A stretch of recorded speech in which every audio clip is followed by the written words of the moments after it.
Assalamualaikum warahmatullahi wabarakatuh. Salam jumpa lagi saudara-saudara. Kali ini materi yang akan saya bawakan masalah gaji, negosiasi gaji yang akan saudara mintakan pada perusahaan. Bagaimana menegosiasikan gaji pada HR? Tentu ada trik tersendiri buat saudara. Sebelum melanjutkan video ini, saudara tidak keberatan memberikan subscribe pada video ini. Dengan memberikan subscribe pada video ini, saudara akan menerima info-info yang terbaru dari video yang akan saya berikan selanjutnya. Saudara, sebelum melakukan negosiasi dengan perusahaan, tentu saudara mempunyai persiapan tentang negosiasi ini. Apalagi negosiasi ini berupa negosiasi gaji.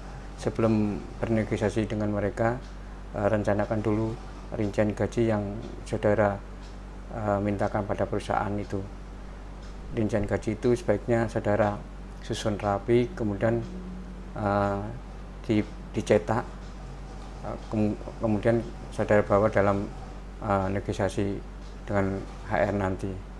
Karena ketika saudara ditanya tentang gaji yang diminta oleh saudara, oleh HR, maka saudara bisa memberikan jawaban yang lebih terperinci berdasarkan rincian gaji yang saudara buat sebelumnya. Contohnya yang akan saya berikan rincian gaji seperti ini.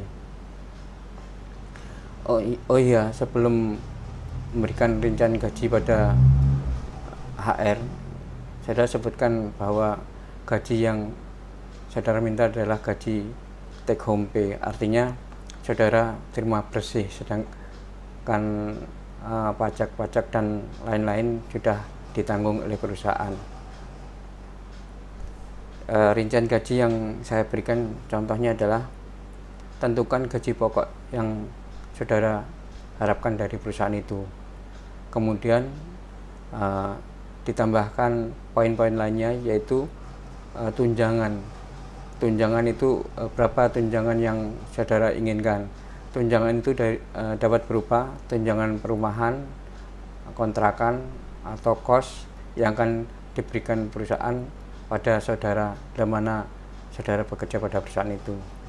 Kemudian kendaraan atau transportasi yang saudara minta dalam per bulannya saudara mendapat berapa dari perusahaan.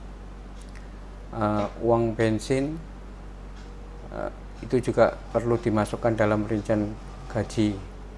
Terus uang makan dalam satu hari berapa yang saudara dapatkan dari perusahaan itu. Terus uang kemahalan itu artinya bila mana saudara ditempatkan di tempat luar daerah, misalkan luar pulau, tentu ada nilai uang yang harus saudara terima dari perusahaan. Itu ada ketentuan dari perusahaan yang dapat diberikan pada saudara. Uang pulsa itu biasa yang diberikan oleh mana seseorang itu bekerja pada satu proyek, ya, karena sering komunikasi dilakukan dengan handphone, ya, zaman sekarang memakai handphone. Jadi uang pulsa itu sangat dibutuhkan bagi orang lapangan bila mana berkomunikasi dengan vendor, dengan siapapun yang dibutuhkan untuk mempercepat pekerjaan di lapangan. Kemudian jam sostek, ya, itu jam sostek ada nilai rinciannya juga. BPJS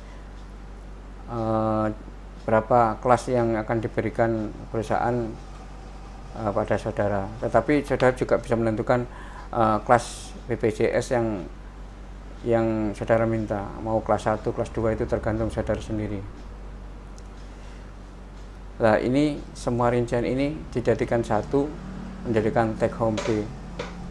Take home pay ini saudara berikan pada perusahaan yang nanti menjadi pertimbangan bagi perusahaan itu, apakah rincian perusahaan take home pay saudara ini diterima atau tidak.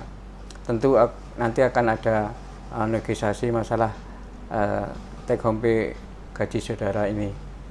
Jadi itu yang saudara bisa lakukan bila mana ditanya masalah gaji yang saudara diminta oleh perusahaan. Bagi yang fresh graduate, tentu karena belum punya jam terbang pengalaman yang mumpuni ya, artinya saudara belum punya pengalaman yang bisa dinegokan, mungkin gaji UMR bisa jadi pertimbangan buat saudara bila mana bernegosiasi masalah gaji dengan perusahaan, karena pemerintah sudah menentukan UMR atau UMK pada masing-masing daerah, misalkan kota mana, provinsi mana sudah ada UMK tersebut. Itu saudara yang bisa saudara lakukan ketika bernegosiasi gaji dengan perusahaan. Jangan sampai saudara dalam bernegosiasi dengan perusahaan tanpa persiapan apapun, karena nanti akan merugikan diri sendiri. Sebelum mengakhiri video ini, jangan lupa subscribe pada video ini. Assalamualaikum warahmatullahi wabarakatuh.